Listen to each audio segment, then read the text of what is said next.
Hi everyone, I'm going to share how to use our Justice in the Sewers interactive map. This is how we track and monitor sanitary sewer overflows reported by the City of Houston. Sanitary sewer overflows, or SSOs for short, happen when sewage escapes pipes and manholes before receiving treatment, meaning untreated sewage ends up in our streets, our neighborhoods, and sometimes even our homes. The city is tracking this data and publishing it on a monthly basis as a result of entering a consent decree with the U.S. Environmental Protection Agency in April of 2021. A consent decree is another name for a settlement agreement. In this case, the consent decree resolves thousands of illegal sewage releases over more than 10 years by the City of Houston, including those initially identified by our team at Bayou City Waterkeeper. The settlement requires the City of Houston to invest $2 billion into local wastewater infrastructure over the next 15 years. It's been 2 years since the agreement went into effect, and we want to share the city's data with everyone and make it easy to see where and why these overflows happen and who they are affecting the most. Now, with this consent decree in place, our hope is that the city's investments begin to dramatically reduce overflows we have observed across the city. Looking at 2 years of data, we see that raw sewage continues to overflow in zip codes where there is a higher population of Black and Brown people and also in low income communities. I'll show you how to find the overflow in connection to where you live later in the video.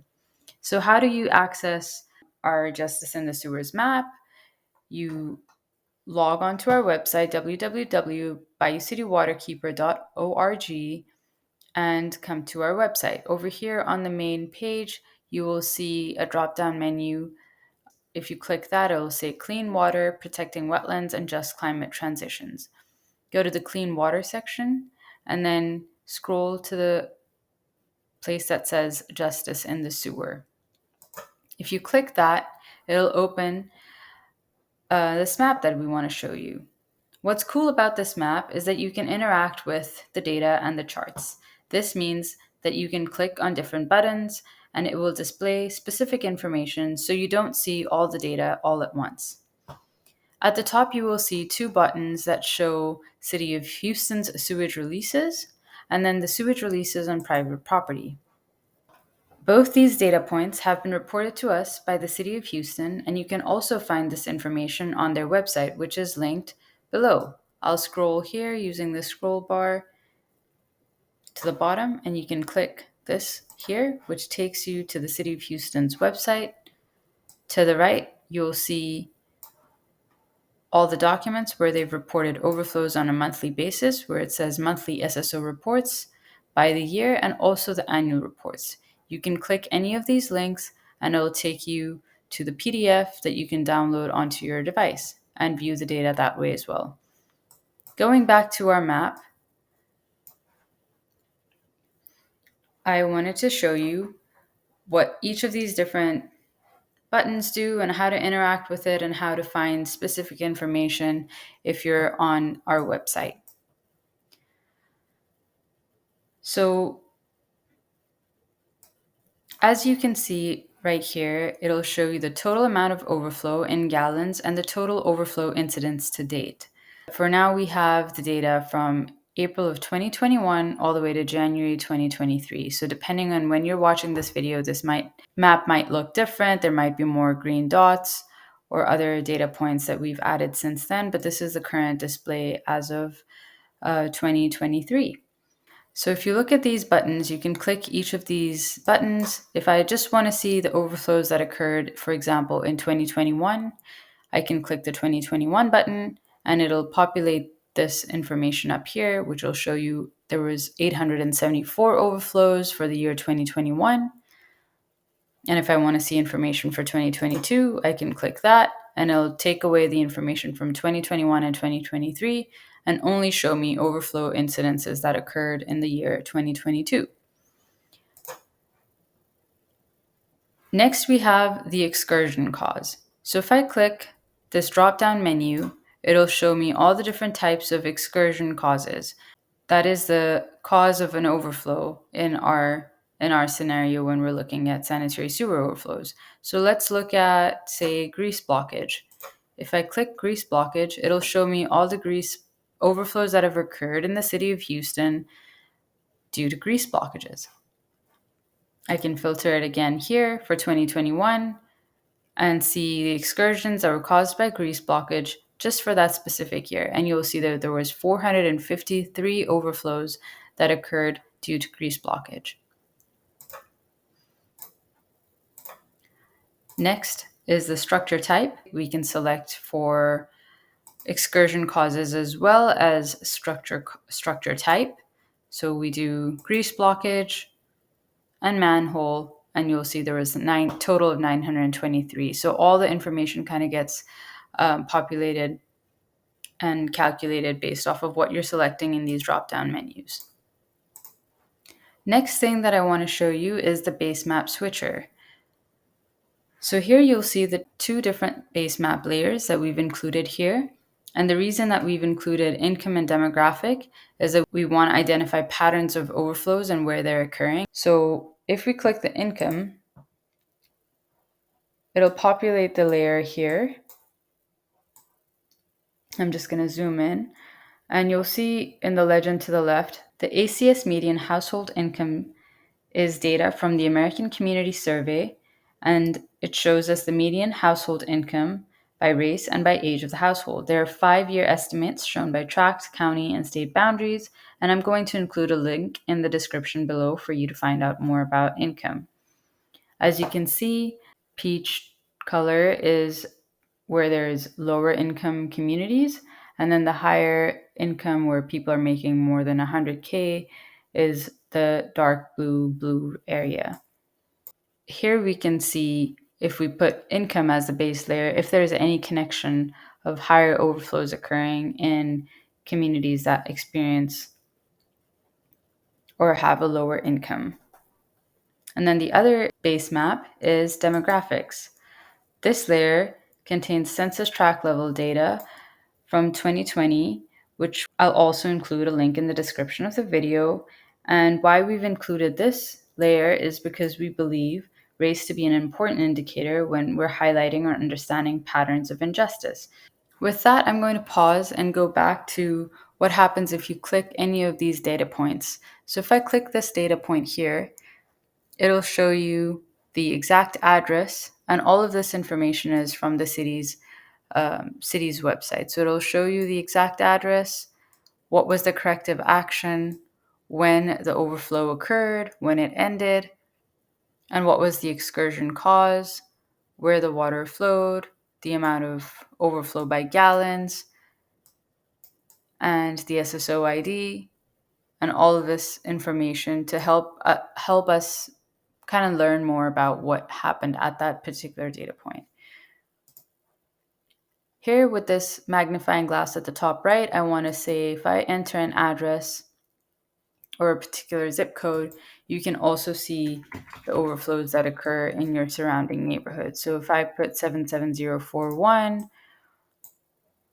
nothing really showing up in this section, but if you see there's some overflows occurring here, and this is a percent majority Hispanic or Latino community. So you can search either with lat long here or your zip code, or you can enter your physical address and see kind of like where overflows have occurred in your neighborhood. I think this is really useful, and it kind of allows you to kind of zoom into a particular neighborhood or a particular zip code to understand what's going on there. If you click this top button here to click sewage releases on private property, the interface changes and it shows you all the overflows that are occurring on private property. What this looks like here, as you can see, is that there's a higher concentration of these private property overflows occurring sort of in the southeast and northeast side of Houston, Texas. And if we click any of these base maps, say income, you can see that where you see peach color, you see a higher concentration of these overflows. One thing to mention here, though, is if you click any of these data points, this is the information that we have. So beyond the physical address, we don't have any of the other information on these data points. For example, how much of the overflow is occurring at this physical address, when it occurred. We have that, but we don't know the end or what caused the excursion. So that's one thing that I wanted to bring up. Here also, when you click private property, you'll see the zip code chart, and that'll show you the highest. The zip code where they're occurring at the highest concentration is 77016. Next, I'm going to show you more about this map. If you scroll down, this is text boxes that you can read on your own that kind of talk about what these maps are showing us and why it's important. And then further along, you'll see these two charts. I'm going to wait for them to populate. These two charts show us the total number of overflows by zip code and the volume of sewage that's released by zip code. These charts are also interactive, so if you click on this chart here, it'll show you 77093. And if we click that, it'll show you the number of overflows as well on this map, on this chart here. So and if you click out of it, it resets to its default. And then if you continue to scroll, you'll see a timeline of overflows both from the city of Houston and then also private property. At the top, you'll see these three buttons. You can click to see it at a week or a month, and the rate or the total volume of overflows. Next, if you continue to scroll, you'll see these three pie graphs that'll show you, once again, the same information, but the excursion cause, the structure type, and the flow location. These are also interactive, so if I want to see manhole, I'll select this here, and it'll update each of these other pie graphs accordingly. Once again, if I click out of it, everything will reset to its default. So if I want to see how many overflows occur due to power outage, I can select that here, and it'll show where they occurred, either at the manhole, lift station, and the flow location as well.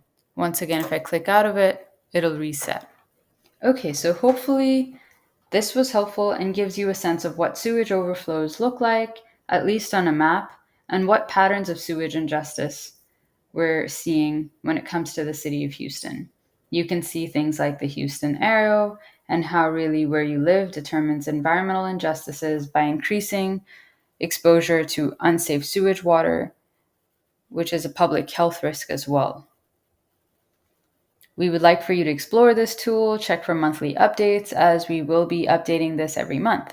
Please also report pollution and sewage-related issues in your neighborhood by emailing us at info@bayoucitywaterkeeper.org and or calling us. If you would like to learn more about sewage overflows and how this issue is connected to where you live, please also visit our story map, which I'm going to link in the description of this video. We know there is more sewage than what the city is reporting, especially for overflows that occur on private property, and we aim to monitor and document that. So please reach out, share your feedback, and we would love to hear from you. Thank you for watching this video and for supporting our work to ensure healthy waters and clean water for our city. Our hope is that through this work, we can find justice in the sewers.